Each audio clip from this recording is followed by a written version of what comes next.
Pelayanan Emmaus adalah pelayanan yang dikhususkan kepada jemaat yang terpinggirkan, di mana iman mereka perlu terus dibangun. Oleh karena itu, saya rasa inisiatif dari jemaat setempat itu yang paling penting. Jika ada suatu jemaat yang memang merasa betul-betul butuh, ya tentu akan kita layani. Tetapi tetap kita akan memperbincangkan tingkat keseriusan mereka, minat mereka, karena memang betul-betul program ini harus menyentuh kepada kebutuhan jemaat. Jika tidak, lebih baik tidak.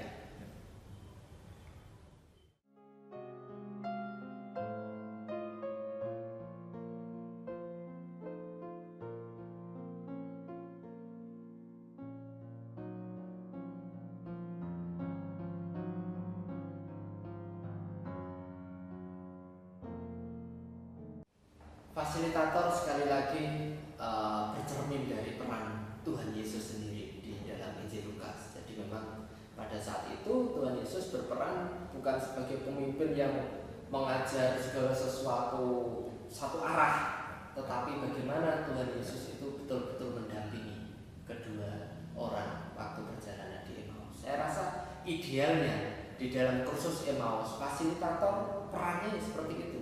Bagaimana mendampingi anggota kelompok itu untuk memahami atau bisa jadi mengenang kembali, mengingat kembali peristiwa-peristiwa khusus dalam kehidupan mereka sesuai dengan pengajaran-pengajaran yang dilakukan oleh Tuhan Yesus.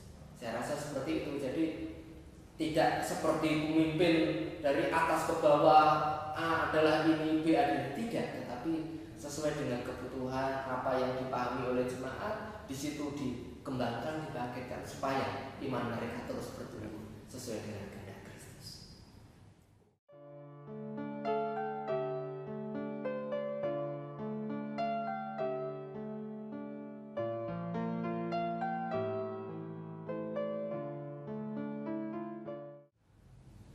Ya, saya rasa itu sangat tepat karena memang yang menjadi sasaran bagi para fasilitator atau calon fasilitator itu justru diambil dari teolog-teolog awam atau siapa yang berminat dari jemaat, situ akan menjadi fasilitator. Kenapa seperti itu? Karena memang kursus Emmaus ini untuk menjangkau orang-orang yang ada di bawah yang biasanya terasing atau terpinggirkan dari jemaat, sehingga jika mereka langsung dibimbing oleh guru Injil atau pendeta, mereka biasanya sungkan karena sudah terbiasa dipinggirkan seperti itu. Oleh karena itu lebih baik memang fasilitator adalah dari jemaat awam itu sendiri, sehingga akan jauh lebih efektif untuk mendampingi orang-orang yang selevel atau sama seperti mereka, sehingga tidak ada rasa riko atau sungkan dan sebagainya.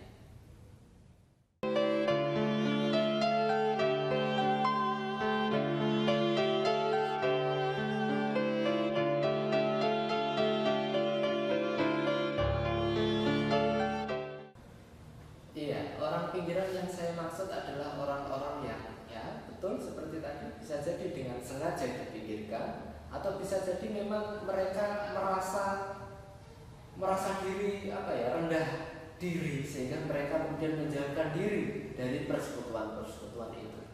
Sehingga kalau saya memakai kata orang pinggiran, yang saya maksud tentu adalah orang-orang yang memiliki kebutuhan khusus.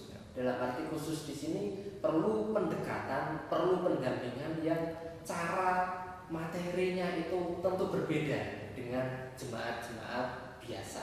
Oleh karena itu artinya sebenarnya sama dengan orang-orang yang memiliki kebutuhan khusus di jemaat.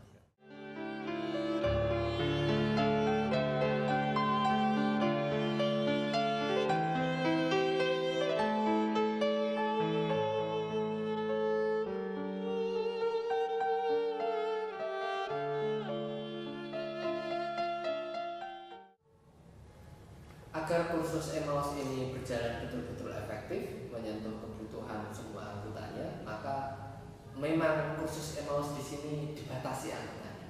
Tidak boleh lebih dari 10 untuk satu kelompok. Dan dengan pertimbangan di dalam satu kelompok yang anggotanya maksimal 10 ini ada 2 fasilitator. Sehingga sekali lagi peran dari 2 fasilitator ini akan mendampingi 10 anggotanya ini akan dengan efektif dan betul-betul pendampingan secara personal. Nah, oleh karena itu dalam kelompok yang sudah terbentuk ini mereka pun bisa menentukan tempat pertemuannya, jadwal pertemuannya bagaimana, sesuai dengan kesepakatan mereka bersama. Sehingga sekali lagi betul-betul kursus Emmaus di sini tidak berjalan seperti halnya ibadah atau sesuatu yang formal seperti itu, tetapi betul-betul sesuai dengan kebutuhan mereka dan disepakati oleh mereka.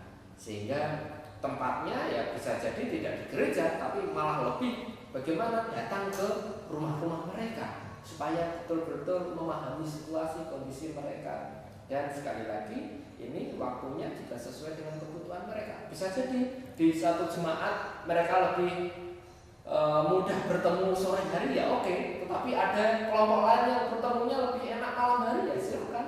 Atau pagi-pagi sekali, yaitu sesuai dengan kebutuhan mereka. Dan dengan harapan kursus Emmaus akan berjalan dengan efektif.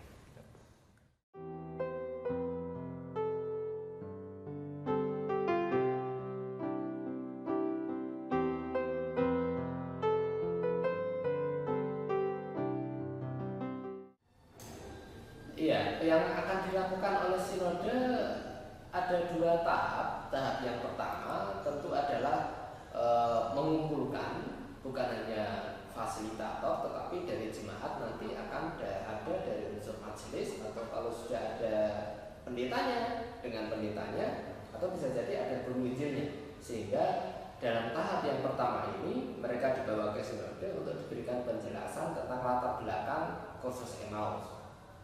Apa saja intinya, kegunaannya seperti apa, metodenya seperti apa. Ini harus dikenalkan secara mendetail kepada jemaat ini supaya nanti kalau mereka betul-betul merespon, mereka akan siap untuk melakukan kursus Emmaus ini dengan baik.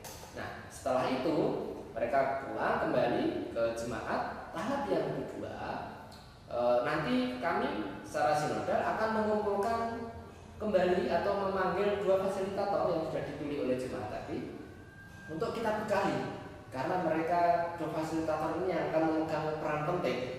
Karena guru Injil atau majelis atau rohaniwan yang lain bisa jadi mereka adalah pemimpin, tetapi yang bersentuhan langsung dengan orang-orang yang nanti akan menjadi anggota kelompok adalah fasilitator. Oleh karena itu mereka perlu dibekali dengan kemampuan bagaimana mendengarkan, bagaimana mendengar dengan baik, sehingga nanti mereka akan mendampingi anggota kelompok itu secara maksimal. Dan di dalam pertemuan yang kedua ini bukan hanya kita membekali, tetapi mereka nanti akan langsung praktek.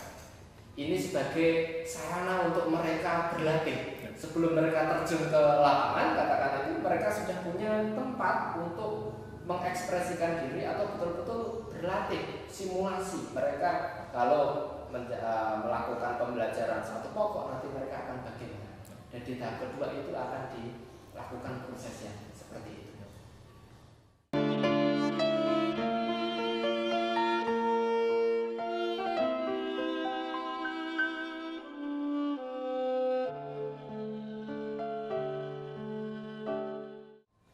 Iya, memang kami menerjemahkan tidak langsung dari bahasa Inggris, tetapi dari bahasa Inggris sudah diterjemahkan ke bahasa Belanda, dan dari bahasa Belanda ini kami terjemahkan ke bahasa Indonesia. Kenapa demikian? Karena memang untuk dogma atau ya semacam iman Kristen yang kami percayai lebih dekat kepada tradisi dari Belanda daripada kami menerjemahkan langsung ke dari bahasa Inggris. Karena ini tentu yang namanya terjemahan dari bahasa Inggris ke bahasa Belanda sudah ada penyesuaian, dan dari bahasa Belanda ke Indonesia juga nanti akan ada penyesuaian. Sudah ada penyesuaian, dan ini kami lebih dekat tradisi kami dengan dari saudara-saudara kami dari Belanda ini kami lebih dekat. Oleh karena itu kami dalam buku materi yang untuk anggota kami menerjemahkan langsung dari bukan dari bahasa Inggris tapi dari Belanda itu tadi.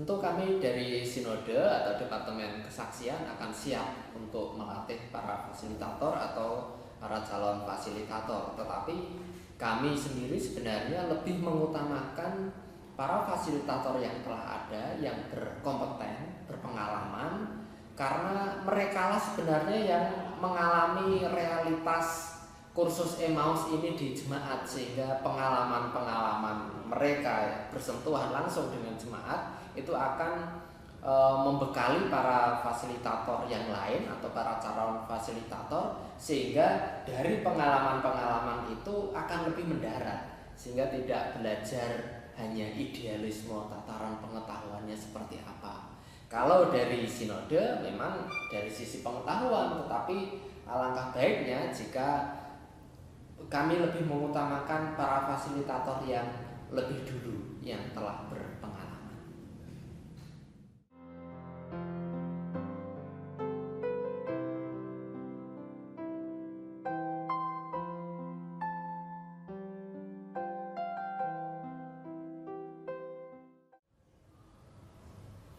Tentu evaluasi akan ada, tetapi karena program Emmaus ini sudah berjalan dan sudah pernah ada evaluasi, maka evaluasi yang akan kami lakukan, terutama untuk para fasilitator, ini pun kami menangkap atau kami mendorong, atau ini timbul dari minat jemaat setempat. Jika jemaat setempat ingin melakukan evaluasi, bisa mengundang kami, dan kami dengan senang hati akan datang ke jemaat setempat untuk mengevaluasi fasilitator. Atau jika memungkinkan, ya fasilitator bisa datang ke sinode, kita akan evaluasi secara bersama-sama.